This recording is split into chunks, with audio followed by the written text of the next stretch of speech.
हमारे घर की हालत अच्छी नहीं थी। मेरे पति की कमाई से घर नहीं चल पा रहा था। फिर मैंने एक ढाबा खोला, लेकिन वो भी नहीं चला। फिर कुछ दिन बाद हमारे चेहरे पर रंगत आने लगी। फिर एक दिन मेरे पति ने कहा कि तुम अब ढाबा नहीं जाओगी। वो बोले उन्हें पता चल चुका है कि ढाबा अब कैसे चलने लगा, जब से तुम और तुम्हारी बेटी ढाबे पर यह काम करने लगी हो। कहानी को अंत तक पूरी जरूर सुने। दोस्तों नमस्कार, मेरा नाम मीनाक्षी है। मैं गाँव के एक कस्बे में रहती हूँ।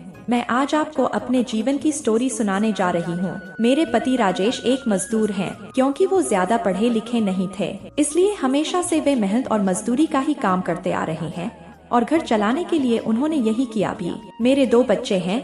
बड़ी बेटी अंजलि 16 साल की है और बेटा रोहन 10 साल का है। अभी तक मेरे पति ने जैसे तैसे अपना घर चलाया। इस उम्र में भी आज हम वहीं के वहीं हैं। अगर काम नहीं करेंगे तो घर में चूल्हा नहीं जलेगा, घर नहीं चल पाएगा। बेटा और बेटी की पढ़ाई पूरी नहीं हो सकेगी। मेरे पति की अब ऐसी स्थिति नहीं थी कि वो ज्यादा मेहनत और मजदूरी कर सकें। उनसे अब यह काम नहीं होता था। हमारे सामने संकट किसी राक्षस की तरह मुंह फैलाए खड़ा था। हम क्या करें, कैसे अपनी जिंदगी की गाड़ी को आगे बढ़ाएं? मुझे और मेरे पति को यही चिंता खाई जा रही थी। काम या नौकरी नहीं है तो अब क्या किया जाए? फिर मुझे एक दिन बैठे बैठे यह ख्याल आया कि क्यों ना हम एक छोटा सा ढाबा खोल लें, शहर के बाहर जहाँ से छोटी बड़ी गाड़ियाँ आती जाती हैं। वहाँ टीन का छोटा सा छपरा बनाकर चाय और खाने का एक छोटा ढाबा खोल लिया जाए। मैंने अपने पति से यह बात बताई तो उन्होंने कहा कि दुकान खोलने के लिए पैसे कहाँ से आएंगे? मैंने कहा टीन का छपरा लगाना है, बस उसके लिए पैसे लगेंगे, बाकी सारा खाना बनाने का सामान हम घर से ले जा सकते हैं।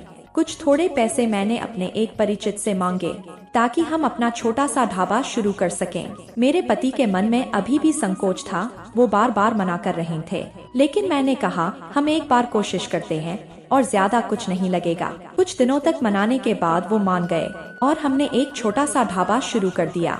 पहले दिन मैं और मेरे पति अपने ढाबे पर बैठे थे, लेकिन कुछ खास लोग नहीं आए।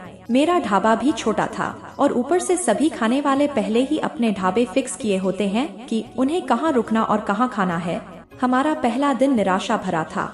कुछ दिन ऐसे ही बीत गए। यही कोई इक्का दुक्का लोग चाय पीने रुका करते थे, लेकिन इतनी कमाई नहीं थी कि हम उससे अपना घर चला सकें। मेरे पति फिर से अपने काम की तलाश करने लगे। उन्हें एक काम मिल भी गया, मगर वहाँ पैसे कम मिलते थे, लेकिन इस जगह काम भी कम था। फिर भी उन्होंने वहाँ वो काम कर लिया, लेकिन मैंने ढाबे पर जाना बंद नहीं किया। अब मैं अपने बेटे और बेटी के साथ वहाँ जाने लगी। हमने हिम्मत नहीं हारी। फिर अब धीरे धीरे लोग हमारे ढाबे पर आने लगे और मेरा ढाबा चल निकला। 1 महीने में ग्राहक और भी ज्यादा आने लगे। कोशिश करते करते अब मेरा ढाबा अच्छे से चलने लगा। लोगों को घर जैसा खाना मिल रहा था, इसलिए हमारा छोटा सा ढाबा चल निकला। मेरे पति जितना कमाते उससे ज्यादा अब ढाबे से कमाई होने लगी। देखते ही देखते हमने जो छोटा सा ढाबा खोला था उससे हमारी आर्थिक स्थिति में बहुत सुधार हो गया। जो कर्जा लिया था वो भी चुका दिया। हमें एक नई उम्मीद मिल गई। सब कुछ अच्छा चल रहा था। ढाबे को खोले 6 महीने हो गए थे। हम सबके चेहरों पर रंगत आ गई थी। फिर एक दिन ऐसा हुआ जिसके बारे में मैंने सोचा भी नहीं था। एक दिन घर से जब हम लोग ढाबे के लिए जा रहे थे, तब मेरे पति कहने लगे ढाबा आज से बंद, कोई भी अब वहाँ नहीं जाएगा। यह कहते वक्त वो बड़े ही गुस्से में थे। ऐसा गुस्सा मैंने उनके चेहरे पर आज तक नहीं देखा था। मैंने पूछा क्या हुआ, क्या बोल रहे हैं? इतना अच्छा हमारा ढाबा चल रहा है, आज आपको क्या हो गया? वो बोले मैंने कहा ना कोई भी अब वहाँ नहीं जाएगा, ना तू ना तेरी बेटी। मैंने कहा आप शांत हो जाइए, आपकी तबीयत ठीक नहीं है, आप आराम करो, हम लोग इस बारे में बात करते हैं। वो और भी ज्यादा गुस्सा हो गए।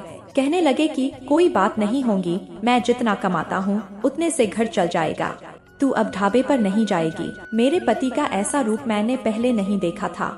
उस दिन मैं ढाबे पर नहीं गई, लेकिन जब वो शाम को काम से वापस आए तो भी उनका मुंह उतरा हुआ था। मैंने सही समय देखकर उनसे बात की। पूछा क्या हुआ, आप ऐसा क्यों बोल रही हैं? वो बोले कि मेरा मुंह मत खुलवा, मैं सब जानता हूँ कि तू वहाँ क्या कर रही है। मैं तेरे साथ इतने दिनों तक वहाँ रहा, तब तो ढाबे पर कोई नहीं आता था और मेरे जाते ही ढाबा चलने लगा।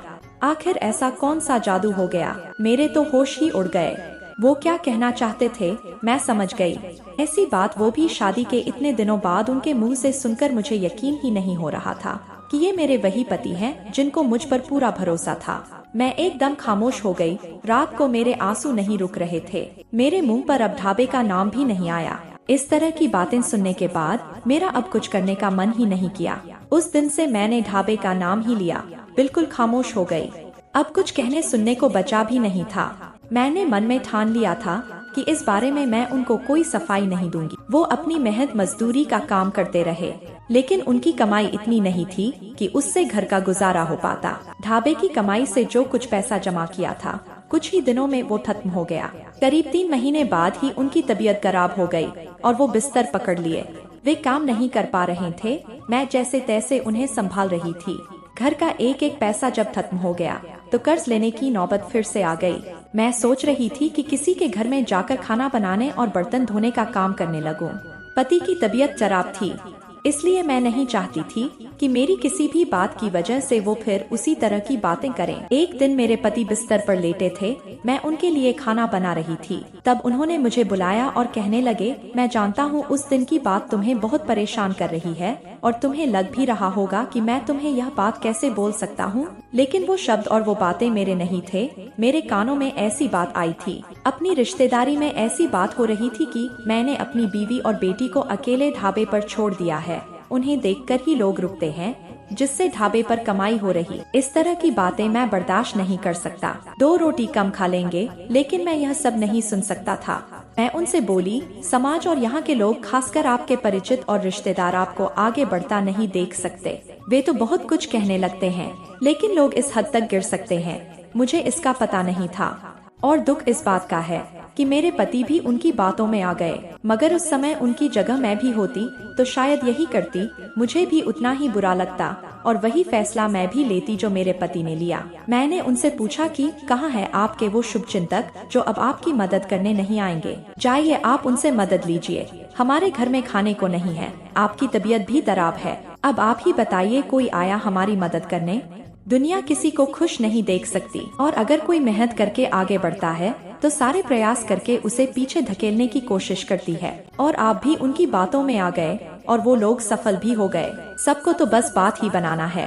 अब अगर हम भूख से मर भी जाएंगे तो भी उन्हें फिर बातें बनाने को मिल जाएगी। दुनिया वाले कुछ समय तक बोलते, मगर हमें कोई फर्क नहीं पड़ता। एक दिन तो वो थक कर हार मान लेंगे। वो पीठ पीछे ही इस तरह की बकवास कर सकते हैं, सामने आने की तो उनमें हिम्मत भी नहीं है। उस दिन मेरे पति की आंखें खुल गई। उन्होंने कहा कि तुम सही बोल रही हो, मैं ही पागल था जो लोगों को सफाई देने और उनके आगे अच्छा बनने में अपना नुकसान करा लिया। जब हम गलत नहीं हैं, तो हमें सफाई क्यों देना, क्यों डरना? मुझे माफ कर दो। हमें नहीं, उन्हें बदलनी होगी अपनी सोच और नजरिया। अगर नहीं बदले तो हमें क्या, हमें अपने कर्म करते रहना चाहिए। मैंने कहा, क्या अब हम फिर से कुछ कर सकते हैं? कभी भी देर नहीं होती है, जब जागो तभी सवेरा। हम अब भी कर सकते हैं। हम सबको गले लगाते हुए मेरे पति बोले, अब तो मैं भी तुम्हारा साथ दूंगा, अगर तुम चाहो तो। मैंने हाँ कहा और हम लोग मिलकर फिर एक बार कोशिश किए। थोड़ी मुश्किलें जरूर आई, लेकिन छोटा सा ढाबा शुरू कर धीरे धीरे वो सब कुछ हासिल कर लिया, जिससे जीवन की गाड़ी फिर से पटरी पर आने लगी। दोस्तों, कैसी लगी कहानी कमेंट जरूर करें। अगर चैनल पर नए हैं तो चैनल को सब्सक्राइब जरूर करें। धन्यवाद।